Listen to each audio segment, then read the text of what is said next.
Et si la prophétie de Babylone ne parlait pas d'un empire ancien, mais de notre civilisation, une cité riche, puissante, couverte d'or, qui pense pouvoir défier le ciel, jusqu'au jour où le silence du ciel devient le son du jugement. Ce n'est pas une légende. Les textes l'annoncent, les signes l'entourent. Babylone est tombée, et son écho résonne encore aujourd'hui.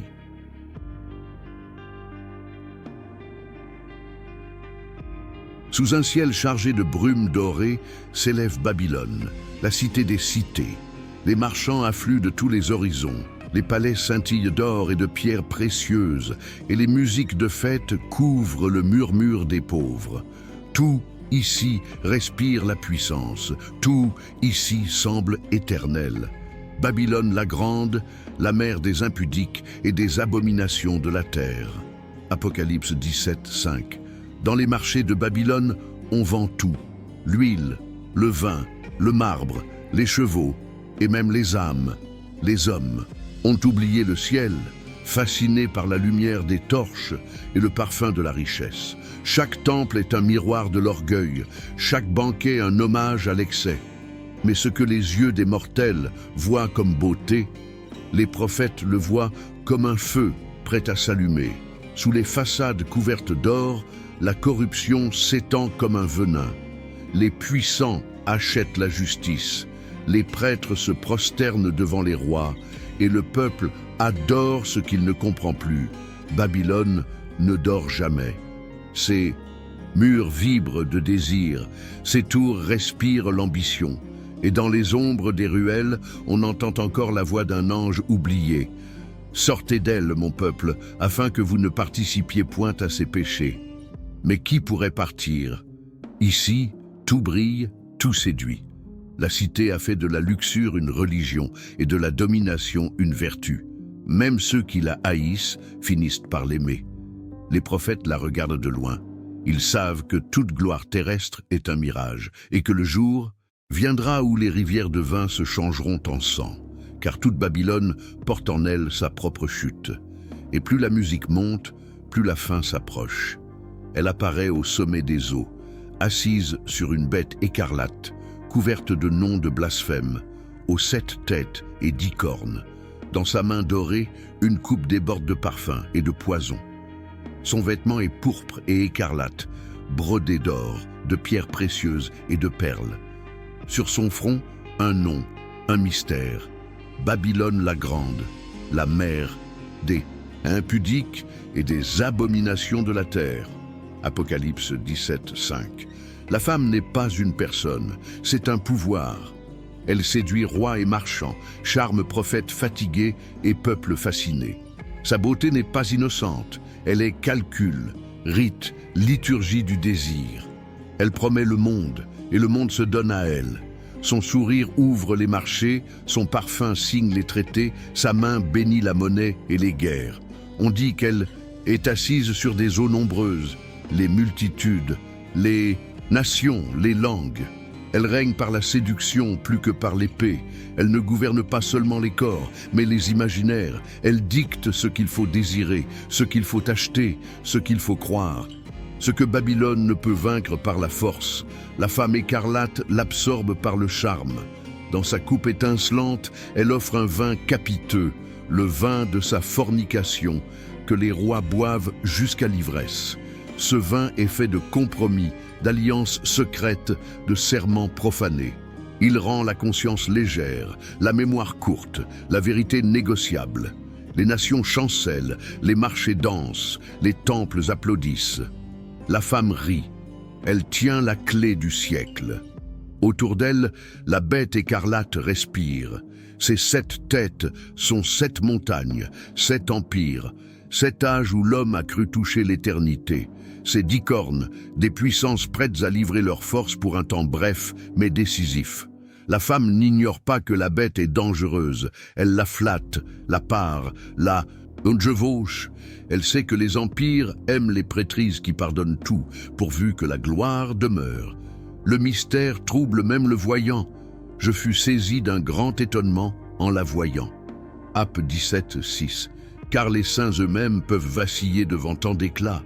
La femme écarlate n'est pas seulement l'image de la corruption, elle est celle du sacré dévoyé, la liturgie du luxe, l'encens du prestige, la théologie du profit. Sous ses voiles, elle cache la liste de ce qu'elle vend. Or, argent, pierres précieuses, étoffes, bêtes, chars, esclaves et âmes humaines. Éphésiens, Actes 18, 12, 13. Tout a un prix, même ce qui ne devrait pas.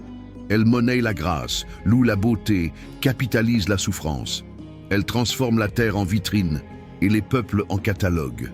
Pourtant, une fêlure court déjà le long de sa coupe. Les rois qui l'ont aimée la craignent.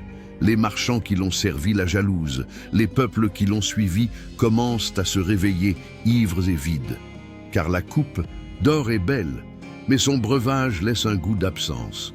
L'ange murmure au voyant, « La femme que tu as vue, c'est la grande ville qui a la royauté sur les rois de la terre. » Actes 17, 18.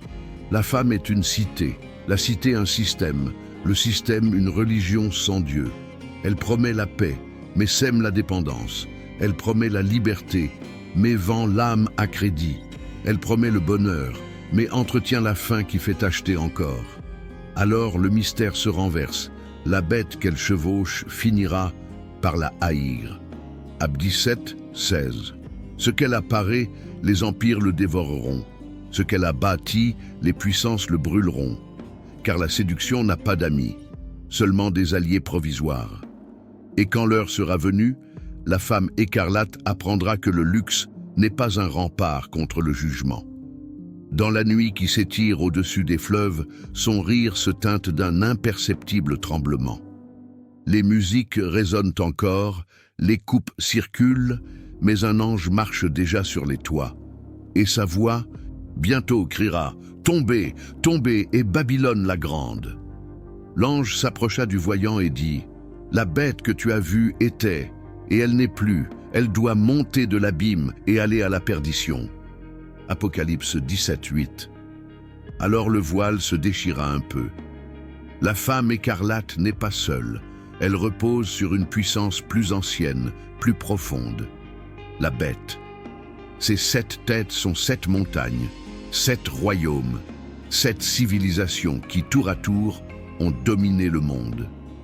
Chaque tête symbolise un âge, du pouvoir, l'orgueil de l'homme qui veut régner sans Dieu.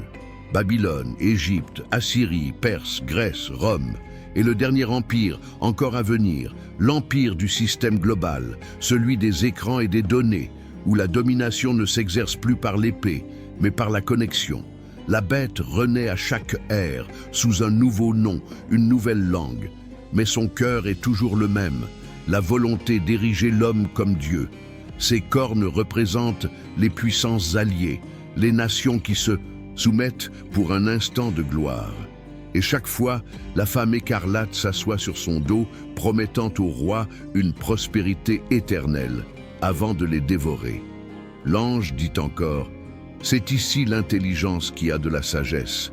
Les 7 têtes sont 7 montagnes sur lesquelles la femme est assise. 7 montagnes, 7 sommets d'influence. Certains mystiques y voient les 7 piliers du monde moderne, la finance, la politique, la science, la culture, la religion, les médias et la technologie. 7 trônes sur lesquels s'assied la même idée, le contrôle de l'esprit humain. Et la bête, elle, ne parle pas. Elle absorbe. Elle ne gouverne pas par la peur, mais par l'habitude. Elle ne brûle plus les dissidents. Elle les endort. Elle se nourrit de données, de prières digitalisées, de cœurs sans silence. Chaque clic devient une offrande. Chaque image un serment. Chaque distraction une chaîne invisible. Les prophètes des anciens temps voyaient des épées et des trônes. Les prophètes modernes voient des écrans et des serveurs. Mais le symbole est identique. La bête règne là où l'homme confond le confort avec la liberté. Et pourtant, l'ange précise, les 10 rois donneront leur puissance à la bête pour un temps, jusqu'à ce que les paroles de Dieu soient accomplies. Apocalypse 17, 17. Autrement dit, ce pouvoir global n'est qu'un moment, une illusion grandiose avant la chute, car la bête n'est pas éternelle, elle est le miroir de nos excès. Quand l'homme cessera, De l'alimenter, elle s'effondrera d'elle-même. Sous ses 7 têtes dort une vérité ancienne. Aucun empire ne survit à son propre orgueil. Et Babylone, la cité assise sur la bête, ne tardera pas à l'apprendre. Un ange descendit du ciel, éclatant de lumière, et la terre s'illumina de sa gloire. Sa voix retentit comme un tonnerre au-dessus des mers. Tombée, tombée est Babylone la grande. Elle est devenue la demeure des démons, le repère de tout esprit impur. Apocalypse 18, 2. Le cri n'était pas seulement une prophétie, c'était une sentence, car le temps de la patience divine touchait à sa fin. Les hommes avaient élevé leur tour jusqu'aux nuages, mais leur fondation reposait sur la boue. Les musiques de fête s'éteignirent, les coupes tombèrent, et les marchands, autrefois orgueilleux, se couvrirent la tête de cendre. Babylone chancela comme une reine ivre. Ses murailles tremblèrent, ses temples craquèrent, et les fleuves qui l'avaient nourri commencèrent à l'engloutir. Le Sutto, parfum du luxe, se transforma en fumée, et le vin de ses banquets devint sang, car ses péchés se sont accumulés jusqu'au ciel, et Dieu s'est souvenu de ses iniquités. Apocalypse 18, 5. Les rois qui avaient couché avec elle regardèrent de loin, effrayés par la vision de sa chute. Ils pleuraient, non sur la justice perdue, mais sur la richesse disparue.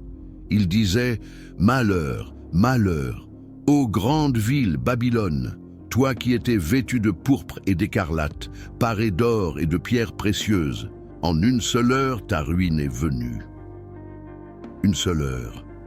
C'est tout ce qu'il faut pour effacer des siècles d'orgueil, car les empires s'écroulent plus vite qu'ils ne se construisent. Le feu se leva dans ces rues, non celui de la guerre, mais celui de la vérité révélée. Les illusions brûlaient, et sous les dorures se révélaient les squelettes de ceux qu'elle avait dévorés. Les marchands hurlèrent « Qui achètera encore notre or, nos épices, nos perles et nos esclaves ?» Mais nul ne répondit.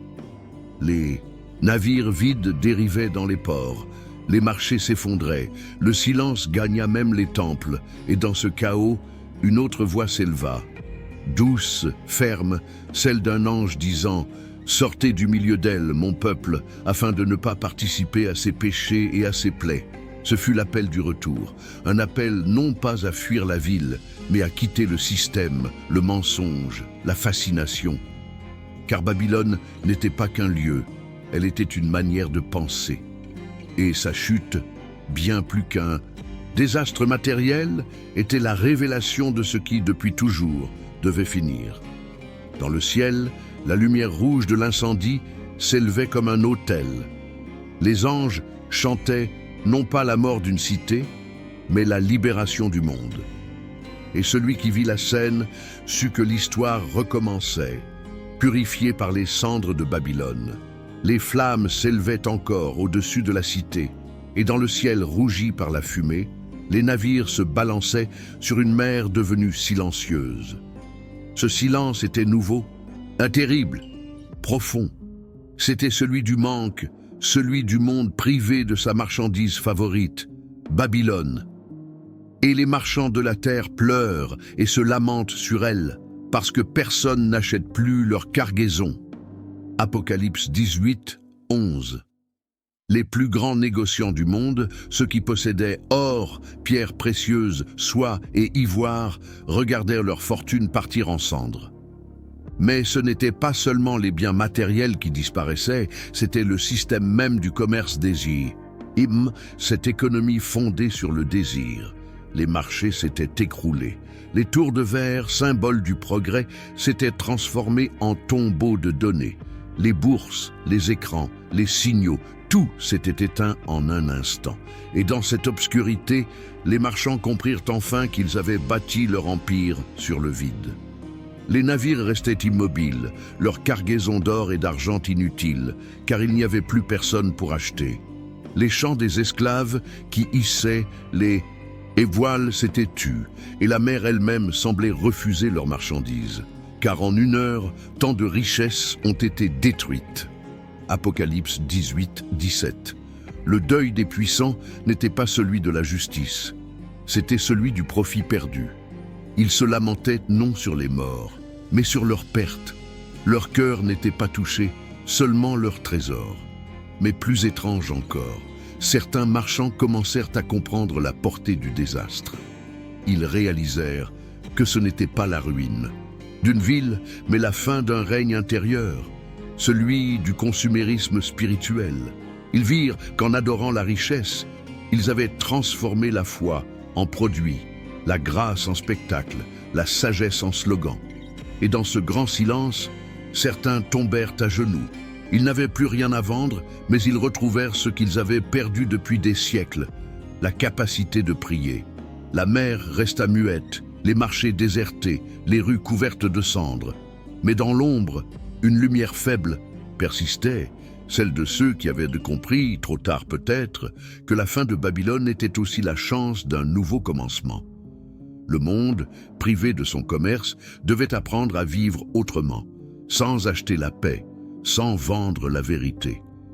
Ils étaient ses amants, ses alliés, ses complices. Les rois de la terre avaient partagé sa coupe, profité de ses banquets, dormi sous ses voiles parfumés. Et maintenant, ils la regardaient brûler. Les rois de la terre, qui se sont livrés à la fornication et ont vécu dans le luxe avec elle, pleurent et se lamentent à cause d'elle quand ils voient la fumée de son embrasement. Apocalypse 18, 9. Des trônes, ils n'ont plus que les cendres. Leur richesse s'est dissoute dans le feu qu'ils ont eux-mêmes allumé. Ils contemplent de loin, impuissants, la cité dont ils dépendaient plus qu'ils ne l'avaient cru. Babylone les avait séduits, mais aussi tenus captifs. Sous ses promesses de gloire, elle avait tissé une toile d'or et de dette, d'honneur et de honte. Ils avaient cru régner.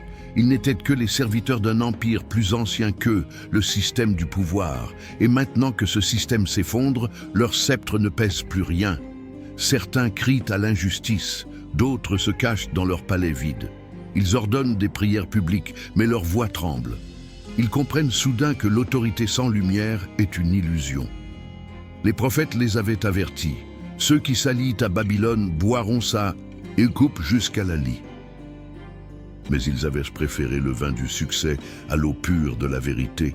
Ils avaient adoré la puissance, ignorant qu'elle était une idole fragile. Les armées ne bougent plus, les légions de fer se sont arrêtées, car contre le feu du ciel, aucune épée n'a de tranchant. Les rois, autrefois arrogants, ne savent plus où se tourner. Ils avaient conquis des nations, mais pas leurs propres âmes. Alors, l'un d'eux murmure: tout ce que nous avons bâti était fait de poussière. Et ce murmure devient prière. Dans la fumée de Babylone, ils voient leur propre visage, leur palais transformé en mirage. Et pour la première fois, ils comprennent que le pouvoir n'a de sens que s'il sert la lumière. Les anges se taisent. La terre respire lentement. Les rois, debout sur leurs ruines, apprennent la leçon que Babylone n'a jamais comprise. Aucune couronne ne brille éternellement. Ceux qui régnaient sur le monde ne règnent plus que sur leurs remords. Mais de leurs larmes naîtra peut-être la sagesse du prochain royaume. La fumée s'élève encore au-dessus des ruines, et dans ce silence, une voix pure retentit dans le ciel. Une voix qui n'est plus celle du jugement, mais celle de la louange. Après cela, j'entendis comme une voix forte d'une grande foule dans le ciel disant « Alléluia ! Le salut, la gloire et la puissance sont à notre Dieu, car ses jugements sont vrais et justes. Il a jugé la grande prostituée qui corrompait la terre par sa débauche. » Apocalypse 19, 1, 2. Les anges, qui avaient pleuré en silence durant la longue nuit de Babylone, chantent maintenant avec éclat. Leur chant traverse le temps et les dimensions, comme une onde de lumière effaçant les dernières ténèbres. Les nations qui avaient tremblé de peur entendent ce chant et leur cœur s'allège. Ce n'est pas un chant de vengeance, mais un hymne de libération. Le monde respire enfin sans le poids du mensonge. Les océans redeviennent clairs, les vents portent le parfum de la pluie neuve, et la terre, fatiguée de siècles de servitude, reprend son souffle. Les anges disent « Alléluia », car le Seigneur Dieu Tout-Puissant est entré dans son règne. Apocalypse 19, 6. Le ciel s'ouvre alors, non pour juger, mais pour accueillir. Les flammes de Babylone s'éteignent, et à leur place surgit une lumière blanche, comme si la terre elle-même renaissait. Les âmes qui avaient résisté, celles qui n'avaient pas fléchi le genou devant l'idole, s'unissent à ce chant. Elles ne demandent pas de récompense, car la récompense, c'est le retour de la paix. Dans ce moment suspendu, l'univers semble retrouver son équilibre. La justice n'est plus un glaive, elle est une harmonie. Et l'ange montre aux voyants la vision d'un banquet, non de chair et de vin, mais de lumière et d'esprit. C'est le repas des noces de l'agneau. L'humanité, purifiée, est enfin prête à s'unir à son Créateur. Les trompettes résonnent une dernière fois, non pour annoncer la guerre, mais pour célébrer le retour de la vérité. Et le cœur céleste s'élève, inondant les cieux d'une seule parole. Alléluia! Le cycle de la chute s'achève, et commence celui du royaume. Après la chute et le silence, vient la lumière. Non celle du soleil qui se lève et se couche, mais une lumière qui ne faiblit jamais, la présence. La cité n'a besoin ni du soleil ni de la lune pour l'éclairer, car la gloire de Dieu l'illumine et l'agneau est sa lampe. Apocalypse 21, 23. Le monde ne ressemble plus à celui d'avant. Les ruines de Babylone se sont dissoutes dans la poussière, et de leurs cendres surgit une terre renouvelée. Les mers ne grondent plus, les vents apaisés caressent des champs de lumière. Chaque être respire en paix, comme si la création entière s'était enfin réconciliée avec elle-même. Les nations marchent à la clarté de cette lumière. Il n'y a plus de frontières, plus de guerre, ni de secrets. Les rois de la terre déposent leur couronne non par contrainte, mais par reconnaissance. Car la gloire du monde n'a plus de sens face à la lumière du royaume. Les hommes découvrent un autre type de richesse, celle du cœur apaisé, de la parole vraie, de la simplicité retrouvée. Les villes renaissent, non pour dominer, mais pour servir. Les temples ne sont plus des lieux de peur, mais des maisons d'espérance. Et dans chaque visage, on distingue une étincelle du divin. Les pleurs s'effacent, les maladies disparaissent, et même la mort n'a plus d'empire. Le monde entier semble respirer le même souffle, celui de la vie. L'ange dit alors aux voyants, « Voici, je fais toutes choses nouvelles. » Apocalypse 21, 5. C'est la fin du cycle, le commencement de l'éternité. Non une éternité figée, mais un mouvement sans fin de lumière et de paix. Les rivières coulent de nouveau, cristallines, issues du trône même de Dieu. Et sur leurs rives pousse l'arbre de vie, dont les feuilles servent à guérir les nations. Tout ce que Babylone avait corrompu, la lumière l'a restauré. Le royaume n'est pas un lieu lointain. Il est ici, dans le regard de ceux qui ont survécu à la nuit, dans les mains de ceux qui construisent sans orgueil, dans la prière de ceux qui aiment sans condition. Ainsi s'achève la prophétie. Babylone est tombée, mais la lumière demeure. Et cette lumière n'a ni nom, ni maître, ni fin. Elle est la preuve que même après la chute du monde, le divin, lui, ne chute jamais. Ils verront sa face et son nom sera sur leur front. Apocalypse 22, 4. Et dans cette vision d'un monde réconcilié, et voyant ferme les yeux, non pour s'endormir, mais pour laisser place à la paix éternelle, celle du royaume retrouvé. Quand la lumière se fit douce, presque transparente, l'ange s'avança vers le voyant une dernière fois. Son regard n'était plus de feu, mais d'amour. Il tenait dans sa main un livre ouvert, et sa voix, bien que calme, résonnait comme 1000 eaux. Voici les paroles fidèles et véritables. Le temps est proche, que celui qui a des oreilles entende. Apocalypse 22, 6, 7. Le dernier. Appel n'était pas une menace, mais une invitation. Le ciel n'avertissait plus, il suppliait. Car même après la chute, après la lumière, le danger demeurait, celui de l'oubli. Les hommes, fascinés par la paix retrouvée, commençaient déjà à oublier la douleur passée. Les ruines de Babylone devenaient des souvenirs, et le feu du souvenir s'éteignait lentement. Alors l'ange parla. Heureux celui qui garde les paroles de cette prophétie. Gardez, pas seulement lire, car les écrits n'étaient pas faits pour être admirés, mais vécus. Ils étaient des semences, et chaque cœur humain une terre où elle pouvait fleurir ou mourir. L'ange tendit sa main vers le monde nouveau. La lumière du royaume enveloppait tout, mais elle dépendait maintenant des hommes eux-mêmes. La paix ne pouvait être imposée, elle devait être gardée. Le voyant tomba à genoux, bouleversé. Il voulut adorer l'ange, mais celui-ci répondit « Ne fais pas cela, je suis ton compagnon de service. Adore Dieu seul. » Apocalypse 22, 9. Car même au seuil de l'éternité, la tentation du culte des intermédiaires persistait. Et l'ange, en se retirant, laissa une phrase suspendue dans l'air, comme une note infinie. Que celui qui est juste pratique encore la justice, et que celui qui est saint se sanctifie encore. Voici, je viens bientôt. Apocalypse 22, 11, 12. Le dernier appel n'était donc pas une fin, mais une responsabilité. Les témoins de la lumière devenaient à leur tour gardiens de la flamme. Le royaume ne serait éternel que si les âmes le restaient. Alors le voyant dans sa vision vit les portes de la cité s'ouvrir, non pour laisser entrer, mais pour laisser sortir, afin que la lumière se répande au-delà des murailles célestes. Et l'ange s'effaça dans la clarté en disant simplement que celui qui a soif vienne, que celui qui veut prenne de l'eau de la vie gratuitement.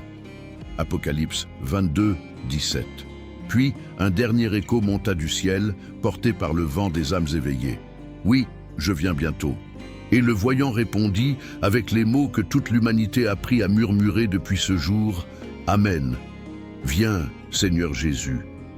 Le ciel est silencieux, non parce qu'il est vide, mais parce qu'il est plein, plein de lumière, de paix, de mémoire. Tout ce qui devait être dit l'a été, tout ce qui devait être révélé a été vu, mais quelque chose demeure, quelque chose de plus fort que la prophétie elle-même, la promesse. Voici, je suis avec vous tous les jours, jusqu'à la fin du monde. Matthieu 28, 20. Ces mots, prononcés jadis, résonnent encore à travers les âges. Ils sont la dernière note d'une mélodie éternelle, celle qui relie la création à son créateur. La vision du voyant s'efface. Les anges se retirent dans la lumière, et la terre, apaisée, continue de tourner. Mais chaque aurore, chaque étoile, chaque souffle du vent porte en lui l'écho de ce serment divin. Le monde ne sera jamais abandonné. Les peuples reconstruisent, non par peur, mais par espérance. Ils n'érigent plus un tour pour atteindre le ciel, mais tendent la main vers leurs semblables. Ils savent désormais que le royaume n'est pas ailleurs, il commence dans le cœur humain. L'eau de vie continue de couler, et ceux qui ont soif s'y abreuvent encore. Le livre de la prophétie reste ouvert, non pour rappeler le passé, mais pour inspirer l'avenir. Car la promesse n'est pas figée dans les pages. Elle voyage à travers les siècles, se glissant dans les rêves, les prières, les gestes simples de bonté et courage. Elle renaît chaque fois qu'un être choisit la lumière plutôt que l'ombre, que celui qui entend dise « Viens ». Apocalypse 22, 17. Ce mot « Viens » n'est pas une supplique, mais une réponse. C'est l'union de deux volontés, celle du ciel et celle de la terre. Et quand la dernière étoile s'éteindra, quand le temps lui-même se dissoudra dans l'éternité, il ne restera qu'un murmure, le même depuis le commencement. Je suis l'alpha et l'oméga, le commencement et la fin. Et ainsi s'achève. La prophétie, non par un point, mais par un souffle, celui de la promesse éternelle, la certitude que tant que l'amour existera, le royaume ne cessera jamais d'être.